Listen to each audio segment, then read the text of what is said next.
get up there with traditional, historic values of American people. A lady who probably lived through the Depression, probably remembers the day of the Holocaust, remember what it's like to work and not have anyone helping their family, where they had to rely on each other for their living. What about the comments she made against women?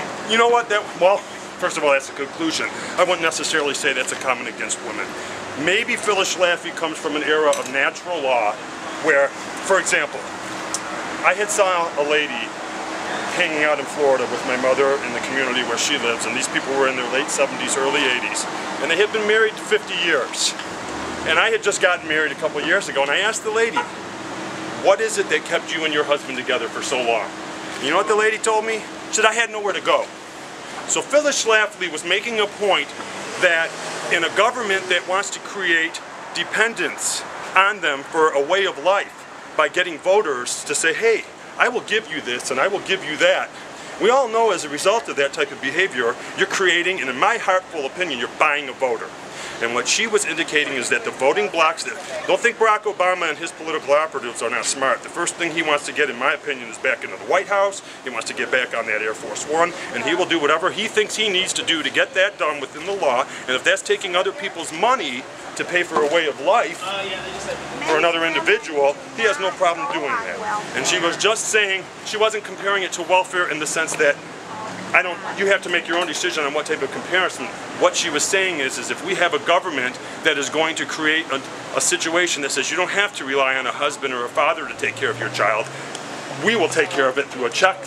And we want to help people. That's a subsidy. They're buying votes, ma'am. That's what she was saying. It's not me. I'm trying to explain, Phyllis. It's okay for a man to rape a woman? Because it's none of I'm an this. unmarried woman I'm not and even my talking husband, I don't any of want to be that. raped. I'm not talking about any of that. I'm explaining Phyllis's. Having someone who believes in She that is asked me a wrong. question of what I thought her statement was, and I'm just telling you and responding to So what her I'm statement asking, was. believe a woman shouldn't be allowed to This be isn't about me. I'm not here campaigning. This has nothing to do with me. I'm articulating an 84-year-old. It's not even about supporting. She's an 84. allowed in a marriage. I have no idea about any of that type of stuff. This reporter asked me what I thought of Phyllis Schlafly's statement. And it's an 84-year-old lady, as I said, who remembers the Holocaust, and remembers true poverty in this country, and thinks that people have to rely on their families to make it, not the government. Did you think that the comment was racist at all, sending women back dozens and dozens of years back? I don't know what setting women back dozens and dozens of years back. Women are getting poorer now because everyone knows that when a woman gets divorced with a man, and divorce is at the highest rates that's ever been in American history, we know that there's more poverty as a result of that. And all she was saying is that if we have a government that continues, in her opinion, to subsidize behavior that might not promote family. Well, I don't know. She came from an era where they relied on their family, though. That's her opinion. She don't want to let no one starve. She relied on her family.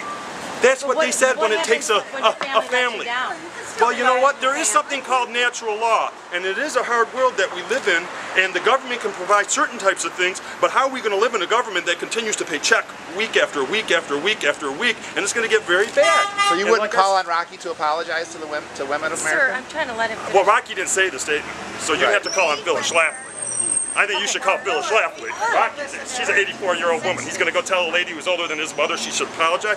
I don't think Rocky's got way more class than that. Don't you think that by him having her be the main speaker at his fundraiser and he calling her legendary, that he in turn is supporting all of her views? How can someone be attributed to another person's views? I don't get into anyone's mind or anyone's heart, neither can Rocky. Well, we know that. Rocky can. A lot of people speak at a lot of things. You can't hold one individual accountable for everything another person says. How can that be? That would be.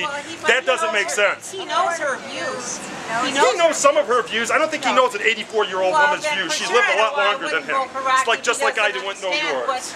Rocky's a great guy. He's a patriot, and when I was out having a good time at these places, Rocky was in another country sitting in 110-degree weather. It's about character, in my opinion. In my opinion, it's about character, and he's got it more than anyone. Oh, that's not true. That's my opinion. That's my opinion. So my opinion is true to me,